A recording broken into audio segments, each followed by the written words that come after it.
আজ আমাদের বৈশাখ মাসের লাস্ট দিন, মানে আমরা বলি সংক্রান্তি দিন।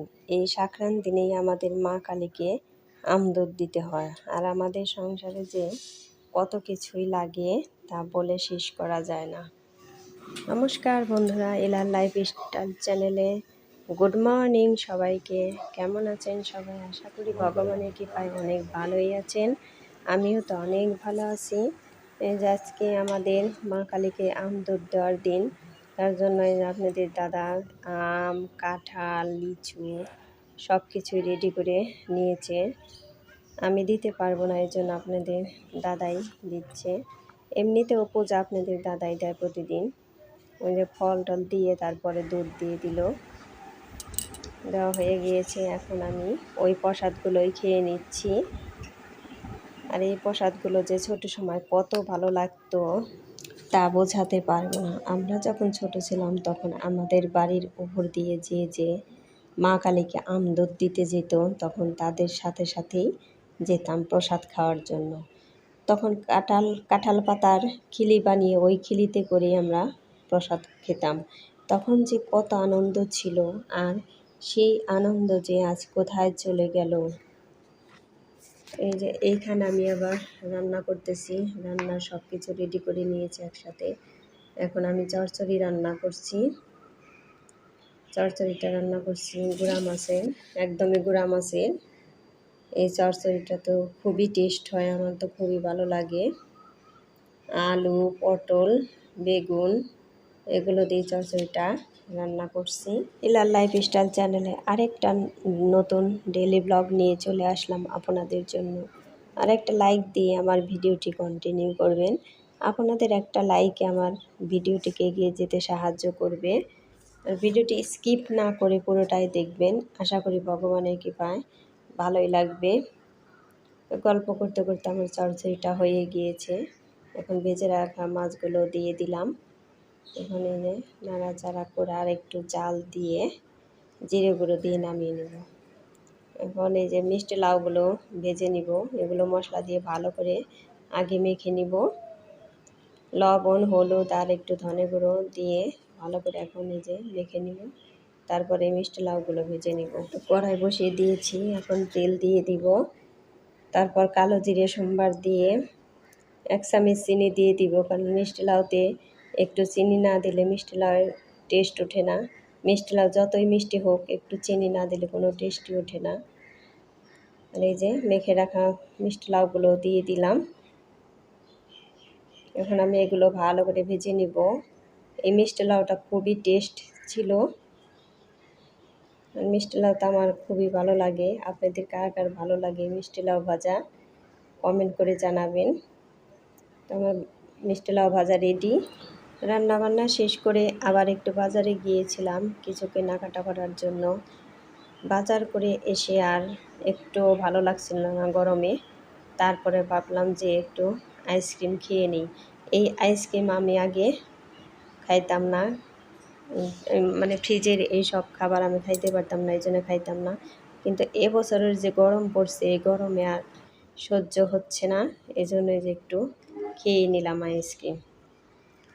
এরপর আবার আপনাদের দাদা হ্যান্ড ওয়াশ, সাবান, ভিম বার এগুলো এনে রেখেছি, এই জন্য ভাবলাম যে এগুলো আবার গুছিয়ে নিই। তো গুছানো হয়ে গেল। আর এই যে আমাদের সংসারে যে কত জিনিসই লাগে, কত কিছুই যে করতে হয়। এখন এই যে ধনে গুঁড়ো, জিরে গুঁড়ো এগুলো ভাঙানোর জন্য আমি ভেজে নিচ্ছি। এই ভাজার সময় আবার মা ফোন করলো যে কি করতেছে। তখন আমি বললাম এই সসপাতি ভাজতেছি। তারপরে বললো যে বেশি কিন্তু ভাজছো না, বেশি ভাজলে আবার যে মেশিনে দেওয়া হবে ওই মেশিন থেকেও ভাজা হবে গরমে, এই জন্য একটু কম কমই ভাজা। আমি কম কমই ভাজতেছি, কিন্তু খুবই ভয়ে আছি। এই যে জিরের মধ্যে আবার কয়েকটা মিষ্টি সস দিয়ে দিলাম, কারণ জীবনের প্রথমেই সসগুলো ভাজতেছি। এমনি তো শাশুড়ি মা সবসময় ভাজেন, আমি শুধু দেখি যে কিভাবে ভাজেন। এগুলো আগে তো খেয়ালই করতাম না, এখন খেয়াল করছি দেখে একটু ভাজতে পারতেছি।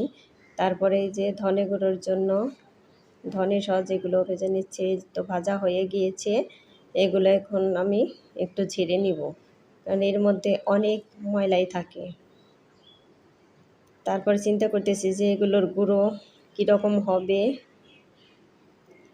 এরপর ওগুলো ভেজে একদম ঝেড়ে রেখেছি। এখন আমি তেজপাতাগুলো ভেজে নিব। তেজপাতা ভাজার সময় তো অনেক সময় লেগে গেছে, একদমই আস্তে আস্তে ভাজতে হয়েছে। ওই যে কিছু কিছু ভেজে আমি আবার হাত দিয়ে ভেঙে নিয়েছি।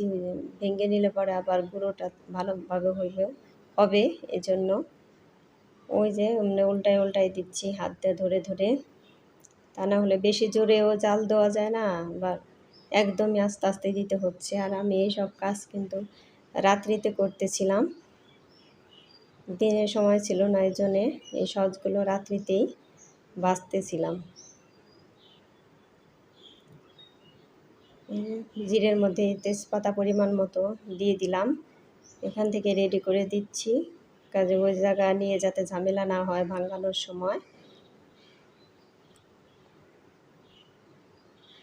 এটা হলো জিরে গুঁড়োর জন্য, জিরে, তেজপাতা আর কয়টা মিষ্টি সস, এগুলো দিয়ে এই যে প্যাকেট করে দিলাম। এরপর আবার এই যে ধনে গুঁড়োর জন্য যে বড় সস, এর মধ্যে মিষ্টি সস কয়টা, তারপরে কয়টা ছোট সস, আর হলো তেজপাতা দিয়ে দিব কয়টা, সব কিছু পরিমাণ করে দিয়ে দিয়েছি। মানে খুবই চিন্তায় আছি যে কীরকম হবে গুঁড়া। জীবনে প্রথমে এগুলো ভাজলাম। এই সসপাতিগুলো ভাঙানোর পর, গুঁড়াগুলো গাজিপুর নেওয়ার পর বুঝতে পারবো যে কীরকম হয়েছে। এই যে সসপাতিগুলো ভাঙিয়ে নিচ্ছে আপনাদের দাদা, এই যে গুঁড়াগুলো পলিথিন মুখ ছাড়িয়ে দিয়েছি। এই পরের দিন সকালে গাজীপুর আসবো, তাই আর কিছু রান্না করিনি, শুধু সিদ্ধ বাতি রান্না করেছি। আমি তো খেতেই চাইছিলাম না, তারপরেও কিছু খেয়ে না আসলে পরে ভালো লাগবে না গাড়িতে, এই জন্য কিছু খেয়ে আসলাম।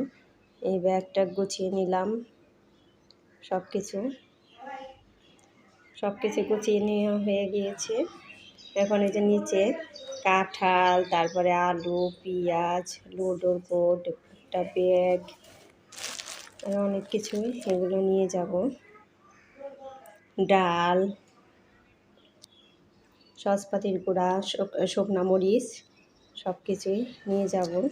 বর্দা আবার গাজীপুর থেকে গাড়ি পাঠাই দিয়েছে, ও গাড়িও আসতেছে। আপনাদের দাদা ফোন করেছিল, তা বললো যে মানিকগঞ্জ পর্যন্ত এসে গেছে।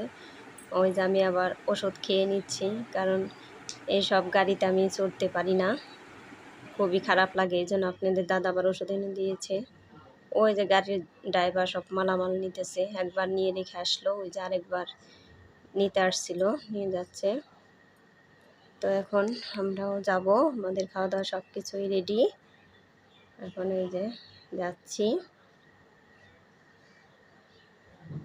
এই জায়গা থেকে যেতেও খুব খারাপ লাগতেছে, কারণ আপনাদের দাদা আবার একা থাকবে বাসায়, আমাকে দিয়ে আবার আসবে। ওই যে গাড়ি এসে গেছে, গাড়িতে চড়ে এত ওষুধ খেয়েও কাজ হলো না, ওই যে চোখ বুজে আছি, খুবই খারাপ লাগতেছে। আমার ভিডিওটা ভালো লাগলে একটা সাবস্ক্রাইব করে পাশে থাকা বেল আইকনে ক্লিক করে দিবেন।